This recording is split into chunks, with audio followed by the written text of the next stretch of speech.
Hello friends, तो आज का हमारा टॉपिक है असेट्स। तो असेट बेसिकली क्या होते हैं?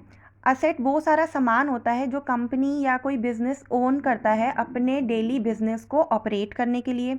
अब वो सारा सामान हमने कुछ कैटेगरीज में डिवाइड कर रखा है। वो सारा सामान यूजुअली क्या होता है, जैसे कि लैंड एंड बिल्डिंग हो गई, फर्नीचर हो गया, प्लांट एंड मशीनरी हो गया, कंप्यूटर हो गया, कैश हो गया।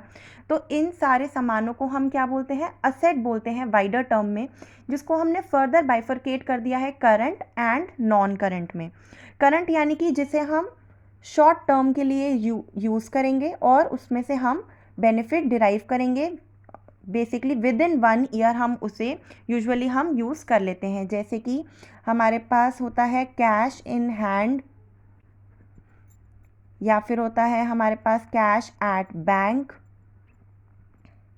तो ये हमारे पास लूज कैश की फॉर्म में है, ये हमारा करंट एसेट होता है। उस कैश को हम कभी भी यूज़ कर सकते हैं। या फिर हमारे पास हो गया स्टॉक, जिस चीज़ का बिजनेस किया जा रहा है वो सारा स्टॉक बेच करके हम पैसा अर्न कर सकते हैं। तो यानी कि स्टॉक बेच के भी जल्दी से हम उस पैसे को कन्वर्ट कर सकते हैं।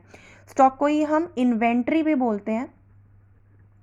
या फिर नेक्स्ट हमारे पास हो गया डेटर्स। डेटर्स वो होते हैं जिन्हें हमने उधार पे सामान बेचा होता है, यानी कि वो विद इन 1 मंथ और 2 वो हमें पैसा रिटर्न कर देंगे। या फिर हम उन्हें बीआर भी बोलते हैं। और इन दोनों को अगर हम कंबाइन करें तो हम इन्हें अकाउंट रिसीवेबल के हेड में भी डालते हैं। तो ये हमारे पास क्या हो गया? करंट असेट, जो कि हमें विद इन 1 ईयर मिल जाएगा, हम यूज़ कर लेंगे उस पैसे को। नॉन करंट एसेट हमारे पास एक दो कैटेगरीज में फिर से ये डिवाइड किया जाता है। टैंजिबल, यानी कि जैसे जिनको हम टच कर सकते हैं, for example land and building,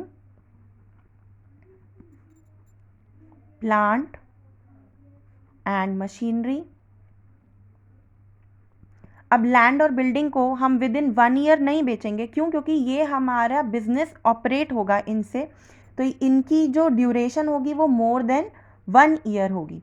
यानी कि ये किस तरीके से यूज़ किया जा रहा है? लॉन्ग टर्म पर्पसेस के लिए ये यूज़ किया जा रहा है। जैसे कि प्लांट एंड मशीनरी हो गया, फर्नीचर एंड फिक्सचर हो गया,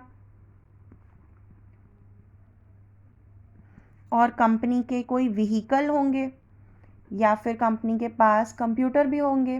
तो इस तरीके से वो सारी चीज़ें जिनको हम टच कर सकते हैं वो किस हेड में आते हैं? टैंजिबल, नॉन करंट असेट के टैंजिबल की हेड में आते हैं।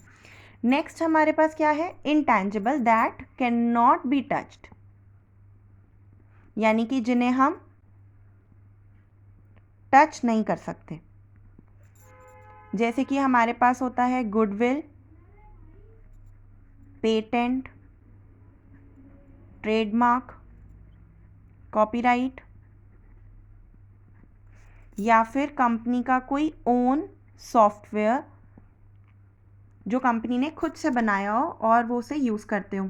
तो कंपनी का सॉफ्टवेयर जो है, यानी कि सॉफ्टवेयर से बेनिफिट आएगा लेकिन सॉफ्टवेयर को टच नहीं किया जा सकता, तो वो किस कैटेगरी में आएगा? इंटैंजिबल। लेकिन कंप्यूटर किस कैटेगरी में आएगा? टैंजिबल। क्यों? क्योंकि उसे टच किया जा सकता है।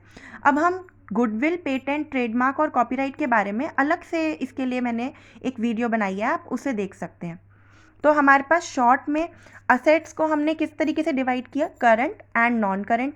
करंट जो जल्दी से पैसा रिलीज हो जाए 1 साल के अंदर अंदर, जैसे कि कैश इन हैंड हो गया, बैंक हो गया, स्टॉक या इन्वेंट्री जिसको हम बेच के पैसा अर्न कर लेंगे, डेटर्स या बीआर हो गया हमारा।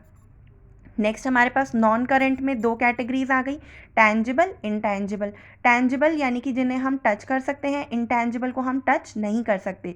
लेकिन ध्यान दें बच्चों, इसे हम नॉन करंट की कैटेगरी में डालते हैं, यानी कि ये लॉन्ग टर्म के लिए यूज़ किए जाते हैं, more than 1 year. I hope आपको ये वीडियो क्लियर हो गई है। Thank you.